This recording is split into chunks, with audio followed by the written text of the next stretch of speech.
ലബനാനിൽ Israel നടത്തിയ കൂട്ടക്കുരുതിയിൽ കഴിഞ്ഞ ബുധനാഴ്ച മാത്രം മരിച്ചത് 254 പേരാണ് കേട്ടോ. 1165-ലധികം പേർക്ക് പരിക്കും പറ്റിയിരുന്നു.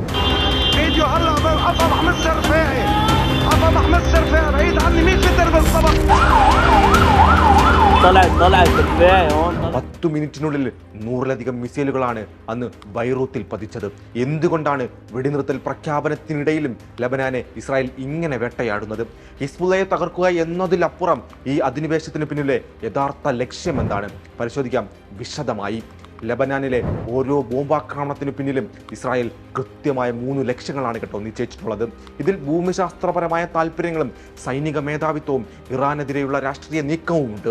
ഇസ്രായേലിന്റെ ഏറ്റവും പ്രധാനപ്പെട്ട ലക്ഷ്യം തങ്ങളുടെ വടക്കൻ അതിർത്തി സംരക്ഷിക്കുക എന്നത് തന്നെയാണ്.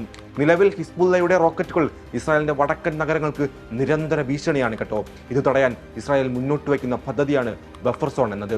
അതായത് ലബനാനിലെ ലിഥാനി നദി വരെയുള്ള പ്രദേശം ഹിസ്ബുള്ളയിൽ നിന്നും പിടിച്ചെടുക്കുകയോ അവിടെ നിന്നും ഹിസ്ബുള്ളയെ തുരത്തുകയോ ചെയ്യുക എന്നതാണ് ഇതുകൊണ്ട് അവർ ഉദ്ദേശിക്കുന്നത്. ലിഥാനി നദിക്ക് തെക്കോട്ട് ഹിസ്ബുള്ളയ്ക്ക് ആയുധങ്ങൾ എത്തിക്കാൻ കഴിയാത്ത സാഹചര്യം സൃഷ്ടിച്ചാൽ ഇസ്രായേൽ നഗരങ്ങൾക്കെതിരെയുള്ള ഹ്രസ്വദൂര റോക്കറ്റ് ആക്രമണങ്ങൾ അവസാനിക്കുമെന്നാണ് അവർ കണക്കും കൂട്ടുന്നത്. രണ്ടാമത്തെ കാരണം ഹിസ്ബുള്ളയുടെ നേതൃത്വത്തെ തകർക്കുക എന്നതാണ് ഈ യുദ്ധം കൊണ്ട് അവർ ഉദ്ദേശിക്കുന്നത്. കഴിഞ്ഞ ഒരു വർഷത്തിനിടെ ഹസൻ നസ്രല്ല ഉൾപ്പെടെയുള്ള ഹിസ്ബുള്ളയുടെ മുതിർന്ന നേതാക്കളെ ഇസ്രായേലിന് വധിക്കാൻ സാധിച്ചിരുന്നു. എന്നാൽ ഇതുകൊണ്ടൊന്നും ഹിസ്ബുള്ള തകർന്നിട്ടില്ല കേട്ടോ. അത് ഇസ്രായേലിനും നന്നായി തന്നെയാണ് അറിയാവുന്നത്. ഹിസ്ബുള്ളയുടെ കരുത്ത് ഇപ്പോൾ അവരുടെ 3rd ജനറേഷൻ അഥവാ 3ാം തലമുറ കമാൻഡർമാരിലാണ്. 30-നും 40-നും ഇടയിൽ പ്രായമുള്ള അത്യാധുനിക സാങ്കേതിക വിദ്യകളിൽ വിദഗ്ധരായ യുവാക്കളാണിപ്പോൾ യുദ്ധം നയിക്കുന്നതും. സൈബർ യുദ്ധമുറകളിലും ഡ്രോൺ സാങ്കേതിക വിദ്യയിലും ഇവർ മിടുക്കരാണ്. ഹിസ്ബുള്ളയുടെ ഈ പുതിയ നേതൃനിരയെ കണ്ടെത്തി ഇല്ലാതാക്കുന്നതിലൂടെ സംഘടനയുടെ തിരിച്ചുവരവ് എന്നേക്കുമായി തടയാൻ പറ്റുമെന്നാണ് ഇസ്രായേലി സൈന്യം ഇപ്പോൾ വിശ്വസിക്കുന്നത്. അതുകൊണ്ടാണ് ബൈറൂത്തിലെ ജനവാസ കേന്ദ്രങ്ങളിൽ പോലും കൃത്യമായ ആക്രമണം എന്ന പേരിൽ ഇസ്രായേൽ ഇപ്പോൾ ബോംബ് വർഷം നടത്തിക്കൊണ്ടേയിരിക്കുന്നതും.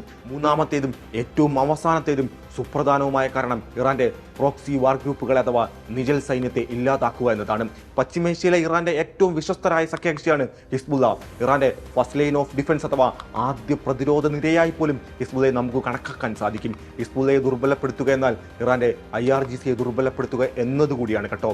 കാരണം ഹിസ്ബുള്ളയ്ക്ക് ആളും അർത്ഥവും മിസൈലും ഡ്രോണും എല്ലാം നൽകി സഹായിക്കുന്നത് IRGC തന്നെയാണ്. ഡൊണാൾഡ് ട്രംപിന്റെ നേതൃത്വത്തിലുള്ള അമേരിക്കൻ ഭരണകൂടവും ഇസ്രായേലും ഒരേപോലെ ആഗ്രഹിക്കുന്നതും ഇറാന്റെ ഈ പ്രാദേശിക സ്വാധീനം ഇല്ലാതാക്കാനാണ്.